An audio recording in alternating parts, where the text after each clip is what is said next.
Why did you invite this poor guy to our wedding? What will everyone think of me? You've got to be kidding me. This is incredible. Luna was wearing a wedding gown, and I was standing next to my best buddy, William. She was pointing her finger at me and screaming half crazy. Get out of here. This is no place for a poor guy like you. Don't you get it? I just invited those that I had carefully chosen and knew would be profitable for me in the future. What benefit could you possibly bring me? Luna was furious and glaring at me non-stop. Up until a few months ago, Luna and I were together. When we first met, Luna seemed like a whole different person. My name is Lucas Johnson, 35 years old. I'm not sure if my classmates planned this jointly, but when they turned 30, all of them had found partners and tied the knot. There was an epidemic of marriages going on around me until I turned 35. I was still single and had completely missed the wave. It dawned on me that William, my lone best buddy, and I were the only students who hadn't tied the knot. William was attractive, tall, thin, and socially adept in contrast to me. Like me, he was a bachelor, but he would have married sooner than any of his classmates. I was simply left on a shelf, whereas William was not. I once had a girlfriend who promised to marry me, but a certain problem broke off the engagement. William and I had very different specs, despite the fact that we were both men. But we had one thing in common. Both of us were the children of medium-sized business owners. The CEO's son frequently assumes full control of the business in many small and medium-sized businesses. This also applied to William and me. Both of us were regarded as the company's future CEOs from the time we were in high school.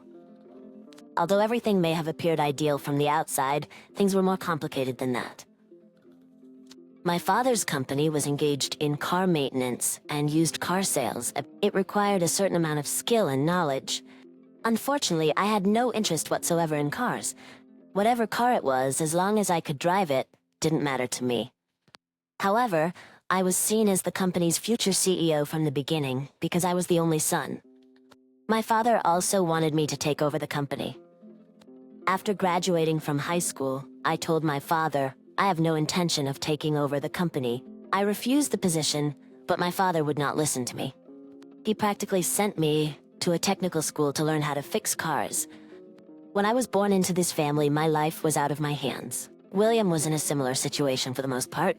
It could be the reason William and I were able to become best friends even though we were so different.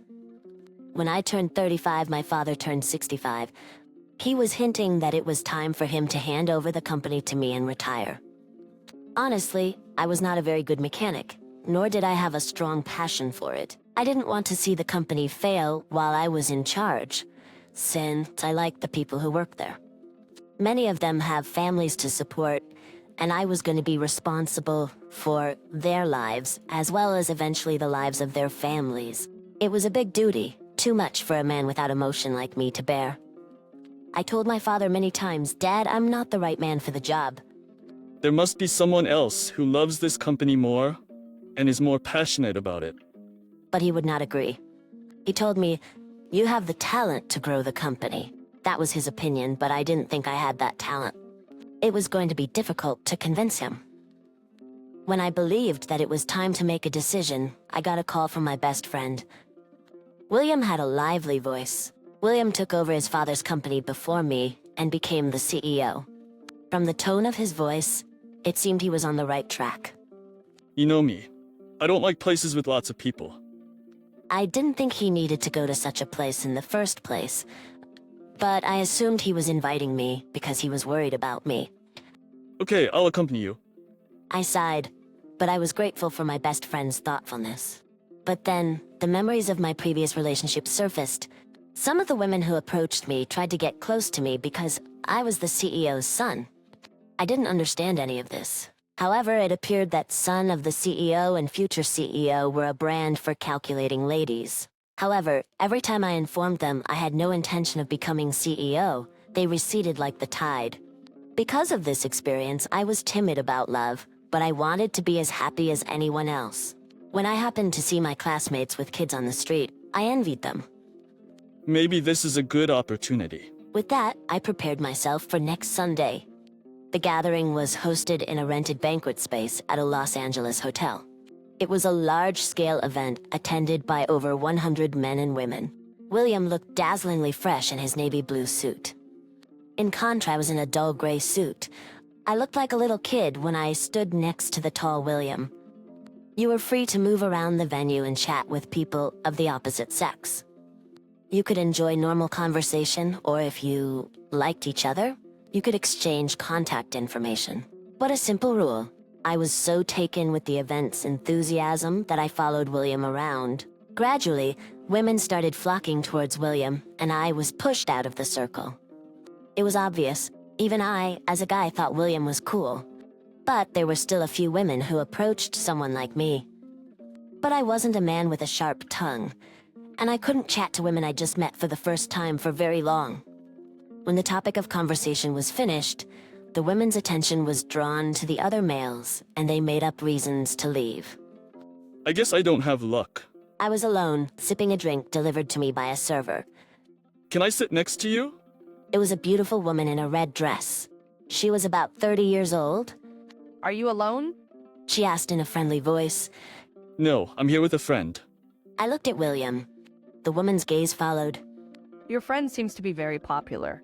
Yes, he is. He's not like me. Your friend is nice, but I think you're very nice too. The woman giggled like a blossoming flower. What do you usually do for a living? I didn't say much, but I did tell her I worked for my father's company. But unlike most women I've met, she didn't bite. May I ask her name? I wanted to know more about the woman. My name is Luna Taylor. That's a nice name. I told her my name too, and then, strangely enough, we started talking. I lost track of time talking to Luna. Luna was a good talker. She kept motivating me to talk and talk and talk. We exchanged contact information after the party, in the car. William asked me. I exchanged contact information with one girl? William smiled happily when I told him. What about you?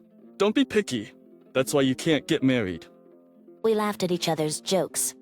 I was naturally clutching my phone in my hand. And I realized something. I found myself looking forward to hearing from Luna. We kept in touch several times and even had dinner together. Of course, I, as the guy, paid for the meals.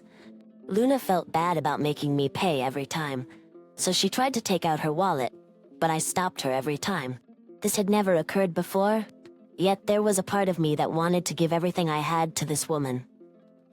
I also wanted to look good in front of Luna, even though it was not my character. I always took Luna to carefully selected restaurants. Luna seemed to be really pleased with me. After the 10th meal we had together, I asked Luna. Luna, will you officially date me? It was a tense moment, and then Luna said yes, I'd love to. She accepted me swiftly. Considering our ages, we decided to start a relationship on the premise of marriage. After the first date, I invited Luna to my house. I was working for my father's company, but at my age, I'd moved out of my parents' house and was living on my own. What? Your place? Sure, I'd love to go. It was worth it that I dared to invite her. Luna was delighted to come to my house. After our date, we took a taxi to my house because we had been drinking. I wonder what your house is like. I can't wait to see it. The taxi gradually drove us out of the city and into a deserted downtown area. Hey, Lucas, are you sure we're heading in the right direction? I'm afraid the driver's going in the wrong direction. Luna was turned off and her face was twitching. No, it's fine. My home is a little further away. I see. Luna's reply was curt. A taxi arrived outside the house. We got out of the taxi. What the hell? Luna spoke in the most casual tone I've ever heard. Seriously? I couldn't believe my ears. Luna's language was the most broken down I'd ever heard. What is this shitty flat? As Luna pointed out, I was living in a 2-story shabby flat. The rent was $500. It was an unbelievable price in LA. Even looking around, the deserted feeling was evident. I heard the neighbors call it a haunted mansion. I was not attached to things or places to live. For me, the cheaper the better. Are you serious? I can't believe this. Luna? Do you know why I compromised? Because you are the CEO's son, and I was told that you will be the company's next CEO. And look at this. Because you are the CEO's son, and I was told that you will be the company's next CEO. And look at this. I can't count on your father's company. Us. Set. You fooled me. What are you talking about? Did you think I loved you? Are you stupid or something? Forget it. Who wants to be with a poor sucker like you? Damn it. I even kissed you. How disgusting. Luna spat as if she was spitting forth awful memories of me. Hey driver, give me a ride. She got inside the taxi as the driver was about to close the door and climbed in. The taxi window opened. Don't you ever show your face in front of me. The taxi drove away, leaving only the smell of exhaust fumes behind. I was having a nightmare. I wished it could have been a nightmare. But the way Luna's attitude shifted when she discovered I was living in a rundown apartment was still fresh in my thoughts. Yes, I'd been fooled all along, yet Luna was no different from any other woman. She was only after the fortune I would soon have. She hid her fangs. She was clever and cunning. Luna had to be a regular at matching parties, hunting for guys in positions similar to mine. She was clearly not an amateur. Damn it. I sobbed in front of my apartment. I was enraged with myself for being fooled by such a lowly woman. But I was sure that, at that time, I was in love with Luna. But she had no love for me at all. I thought I would never be able to love a woman again. That was how badly my sentiments were hurt. A month later, my phone rang. It was William. I'm okay. William's voice had more energy that day than usual. I guess something good must have happened to him. I could tell because we'd known each other for a long time. What do you mean? His words brought back memories of that night. My heart ached. Yeah, well, we didn't make any progress. Even though he was my best buddy, I couldn't tell him the truth. What? I couldn't help but raise my voice in surprise at this unexpected turn of events. Don't tell me it's someone you met at the matchmaking party. Well, congratulations, my dear friend was on the path to happiness. And I was left behind. But I was really happy for my best friend. My dearest friend was on the path to happiness and I was left behind. But I was really happy for my best friend. Me? I won't. It's my best friend's wedding. Man, why are you suddenly acting so seriously? Yeah, I get it. I could feel the tears in my eyes. So, William married a month later, and the wedding was arranged 3 months later. Days passed in the blink of an eye, and the day of the wedding arrived. I was invited to the wedding, and went to the groom's family waiting room. William, in his silver dinner jacket, looked dozens of times more radiant than usual.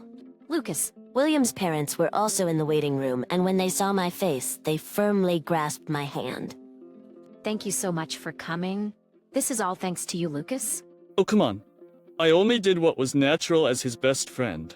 His parents were in tears and thanked me many times. With a smile, William left the waiting room. Then he came back with his wife in a wedding gown. I was astonished. Luna, the woman who had mistreated me and then abandoned me, was the bride standing next to my best friend. Are you surprised? I'm Luna, William's wife. No way. William alternately gazed at my and Luna's faces. Luna and I were dating. I didn't have to tell you that. Besides, that didn't count as dating. Don't get me wrong, you poor jerk. Luna was grimacing that her face didn't even match her beautiful wedding dress. You were aware that William and I are close friends, so you approached him. So what? William was much more attractive than you, so I just switched. Luna most likely found William through my social networking account and approached him as if it were a coincidence. At the matchmaking party, Luna had seen William's face once. William's face looked strained. His parents in the same waiting room also looked at Luna coldly. What? It doesn't matter, does it? We are now married. You swore to me, right? You promised you'd love me until the day we die. Why do you care what this poor guy says? I mean, why did you invite him to our wedding? He's a lowlife. He lives in a shabby house, and everything about him is a mess.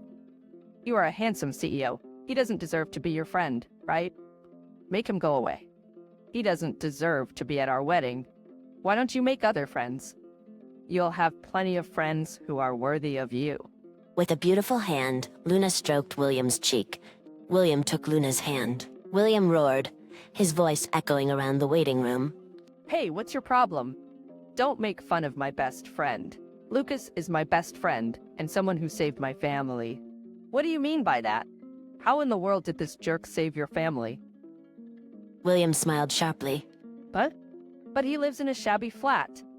I told you, I'm not attached to things or where I live. Luna glanced at me with wide eyes as I informed her quietly. William took his tie and pressed it against Luna. What? You're joking, right? Sure. Yeah, of course. Luna broke down on the spot. I didn't know. Please forgive me. Thanks, William. William hugged me. I put my hand on my best friend's shoulder. Let's go and apologize to everyone together, I told him. William let out a tired laugh. Originally, I started stocks and FX as a hobby. I'm not obsessed with money, but it was interesting to see how my little capital increased or decreased depending on my skills. Before I knew it, I owned over $1 million in assets. Much of the money was donated anonymously to my father's business, volunteer organizations that assisted people, and animal welfare organizations. Even if I had them, they would have stayed unutilized.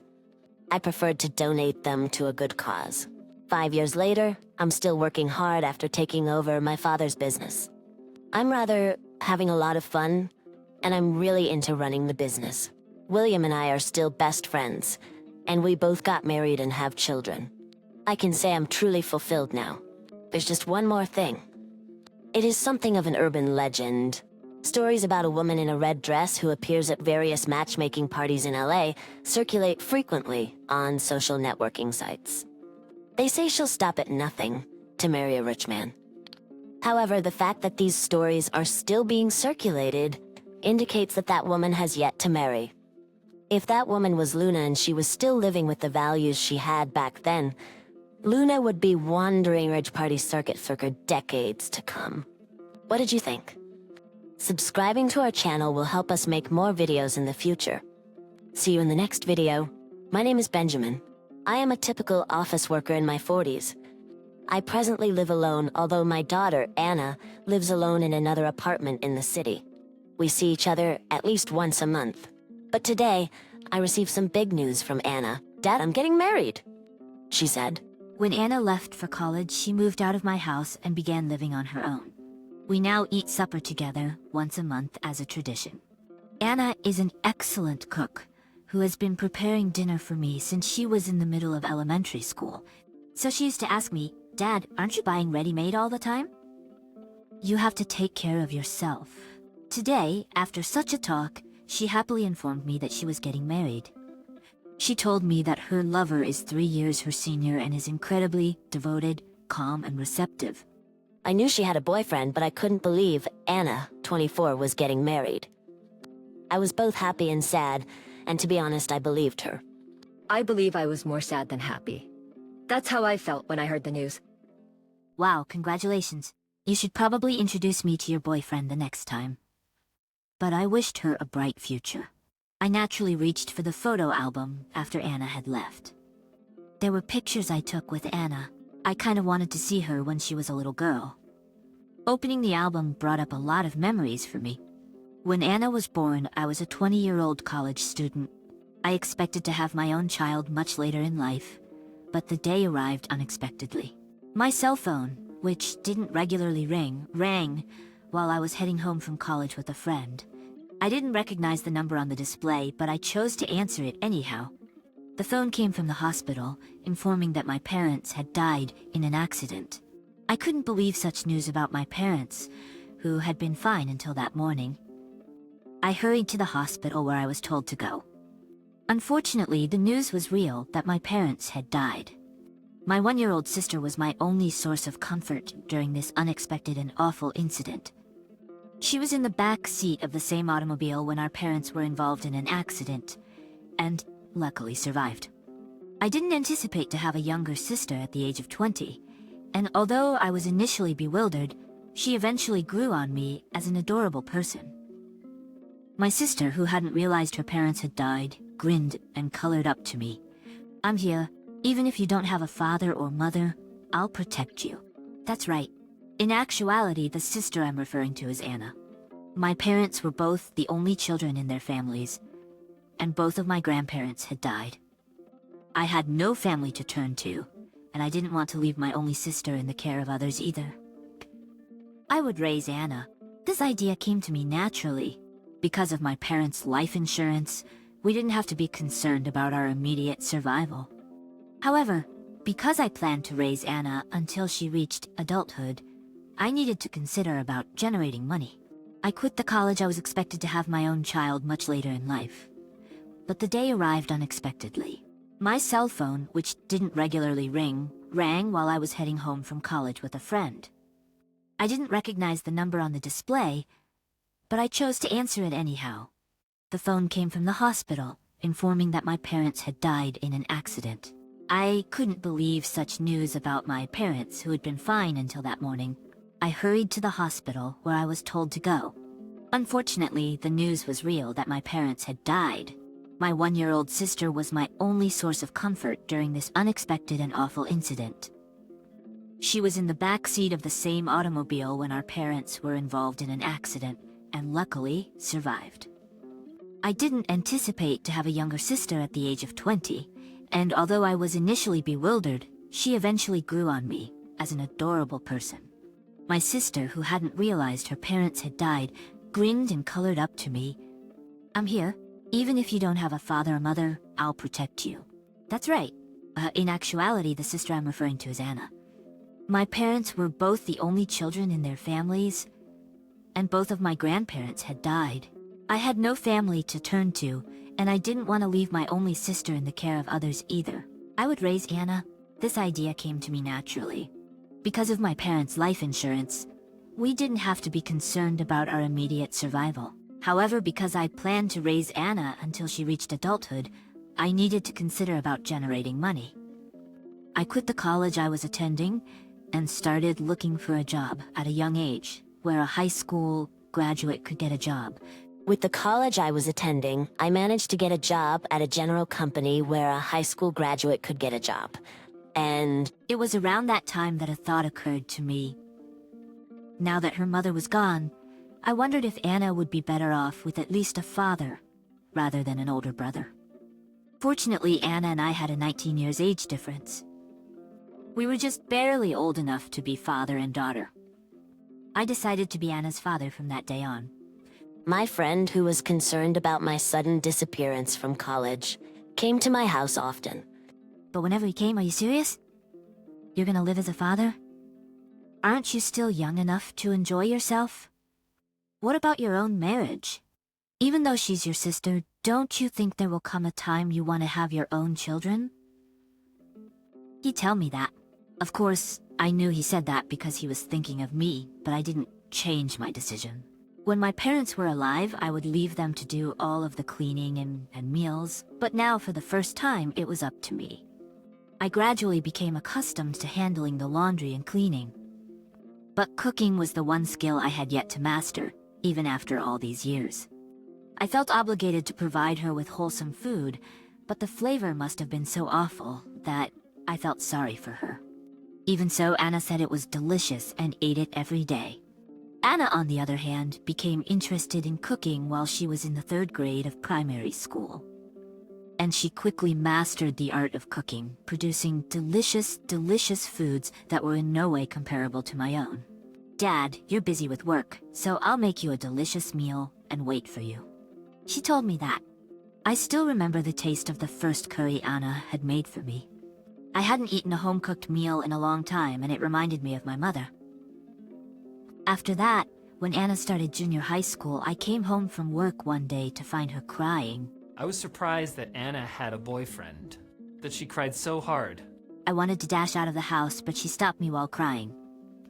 We didn't always have good days, but we do have fond recollections. I was only 20 years old, and I had a younger sister. Both of her biological parents. On a beautiful sunny autumn day, Anna's wedding ceremony took place. Anna chose me to walk her down the aisle during the wedding, looking worried just before the doors opened. I felt like crying, but managed to hold it in. I wished Anna happiness from the bottom of my heart as I handed her over to the husband. The wedding reception began and the mood was upbeat, totally different from the mood of the ceremony. Many friends gathered around Anna and smiled as they took pictures with her. When I saw Anna laughing and snapping pictures, I realized she had a lot of friends. Several of her friends were in tears when they saw Anna in her dress. Every single one of those things nearly brought me to tears. The wedding reception went off without a hitch, and then it was time to read letters to the parents. I had never stood in front of an audience before, so I was very nervous going in front of Anna. Anna had changed into a sun-like orange-colored clothing suitable for her always happy nature. Dear Dad, Anna started to read her letter. She expressed gratitude for taking her on weekend outings despite my hectic work schedule.